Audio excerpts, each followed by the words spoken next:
benvinguts a un vídeo més de La Vida a Barcelona. Avui estem al districte de l'Eixample, com en l'últim vídeo que estàvem a l'Eixample esquerra. Avui estem a la dreta de l'Eixample. Per què l'Eixample està dividit en dos, us preguntareu? Doncs la culpa de que l'Eixample estigui dividit en dos la té un tren que va ser la primera línia ferroviària de Barcelona que unia Barcelona amb Gràcia i Sarrià, que recordeu com us veig a altres vídeos, eren viles independents. I avui estem amb la persona més guapa d'aquest planeta, es diu Magda i és la meva mare. Guapa? Hola. Que ens acompanyarà al vídeo d'avui. Avui em toca a mi. Venim de plaça Tetuan i estem baixant per Passeig Sant Joan, que tota aquesta zona formava part de la Cerdà, el projecte que va donar forma a l'Eixample en carrers en quadrícula i cantonades retallades, que no sé si ho sabíeu, però era perquè els tramvies tinguessin major visibilitat. O sigui, no és molt fort? En plan, tot en aquesta ciutat té un sentit. I sobretot, sembla que estiguem al Japó, però si sou fans dels còmics i el manga, aquí hi ha botigues molt importants. De fet, havia vingut a una...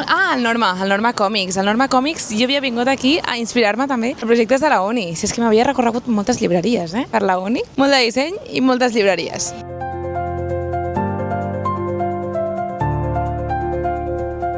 Saps qui va ser el doctor Robert? Un metge molt estimat per la ciutat de Barcelona que va ser alcalde el 1899. Mai havíem passat per aquí al mig, no? Jo sí, però de nit, perquè quan vaig a buscar bus aquí... Clar, nosaltres agafem el bus aquí per anar a Mataró, llavors aquesta parada però és sempre que la fem. passo corrents perquè se m'escapa bus i mai m'he ficat. Pues sí. El doctor Bartomeu Robert, ja ho sabeu, metge molt estimat a Barcelona i alcalde. Per cert, si estàs en aquest punt del blog i no em segueixes a Instagram, estàs fent molt malament, perquè allà ens podem veure cada dia. O sigui, jo cada dia penjo stories i cada dia us saludo, tant sigui fent esport, com anant a treballar, com ensenyar-vos el meu outfit, com qualsevol coseta. Així que us ho deixo per aquí, sobretot.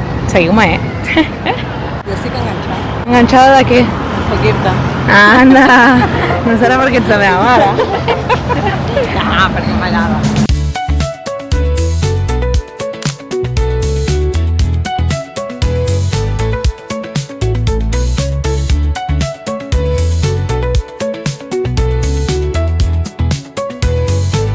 Ja sabeu que a mi m'encanten les cafeteries i els restaurants estètics perquè jo, com a dissenyadora gràfica, menjo per la vista. O sigui, a mi aquests llocs m'encanten. Però perquè estem a la Granja Petit Bo. No és casualitat, sinó que a principis del segle XX moltes famílies tenien vaques a l'Eixample i aquesta era una vaqueria. Amb els anys aquests espais es van convertir en granges cafeteries i al final es menjava xocolata amb nata, horchata i aquestes cosetes. I òbviament avui dia no es conserva la típica granja, però sí que és veritat que aquí ara és un cafè modern, de fet és dels més trending o de moda d'aquí a Barcelona, però conserva una miqueta l'espai, l'han volgut fer així com antic, vintage, però actualitzat, no? I és preciós, i l'espai és boníssim. I jo m'he demanat un cafè amb llet amb gel, ens hem demanat un pastisset de plàtan, que a mi m'encanta, i la mama un fla guai. Hauríem de posar de moda de dir els noms dels cafès en català, no? És que ara pensava una cafeteria només catalana i que tingués els noms, però divertits. Els noms de cafè amb llet i així, tot català. L'hauríem de fer. Pròxim negoci.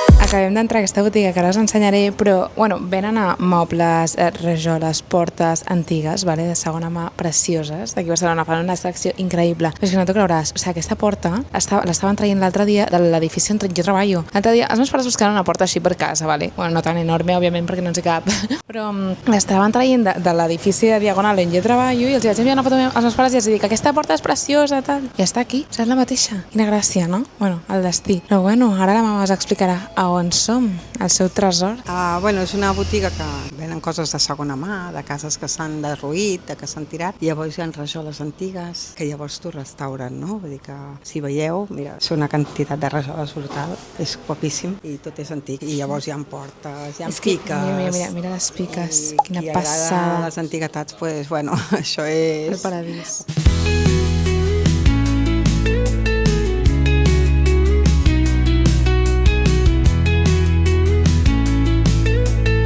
De debò que l'arquitectura de Barcelona és d'envejar, O sigui, és tot tan preciós, viuria a tants llocs. A cada vídeo que faig de la vida a Barcelona dic que viuria allà. És que viuria tot Barcelona, de debò, que no sabem la sort que tenim de viure aquí, de ser d'on som. És que és el que us deia l'altre dia per Instagram. Podem viatjar moltíssim, perquè jo aquest estiu, com haureu vist als altres vídeos, he estat al Japó. I m'ha encantat el Japó, la cultura, la gent, l'espai, la gastronomia, tot. Però és que va ser arribar a Barcelona i pensar, és que sé d'on som, en plan, no sé, és que estem en la millor ciutat del món, de debò, la millor terra, la millor cultura, bueno, ho tenim tot. Res a envejar. Ara podem viatjar pel món, que també està bé, no? I parlant d'arquitectura, arribem a Diagonal 420, on hi ha la Casa de les Punxes, obra de Josep Puig i Cadafalch. Una passada. Per què es va construir aquesta casa? No us preocupeu, us ho explico. Bartomeu Terrades, un pare, va fer construir aquesta casa, petitona, humil, per les seves 3 filles. Cadascuna tenia un dels pisos. Així que, papa, encara estàs a temps. Nosaltres també som 3. Ens la podria agafar. I, bueno, ja està. I vida solucionada. El seu nom el rep perquè té 6 punxes amunt, és superemblemàtica de Barcelona, també la coneixereu, i el 2016 es va obrir les portes al públic, que va estar 100 anys tancada. 3 pisos en on vivia l'Àngela, l'altre la Rosa i l'altre la Josefa. Preciosa. El que fan, els pares per nosaltres? Com aquest no,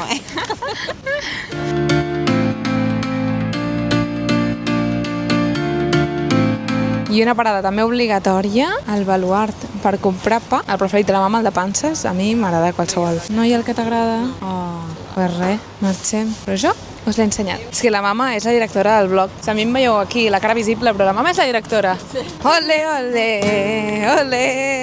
Estem al número 96 de Passeig de Gràcia perquè Massimo Dutti ocupa una de les joies del modernisme català. Aquesta és la casa Ramon Casas, dissenyada per l'arquitecte Antoni Rovira i Rabassa. Encara que el pintor Ramon Casas va ser el primer propietari resident, l'edifici també va ser propietat de l'artista Santiago Rossinyol. I és que, de debò, o sigui, quin paradís.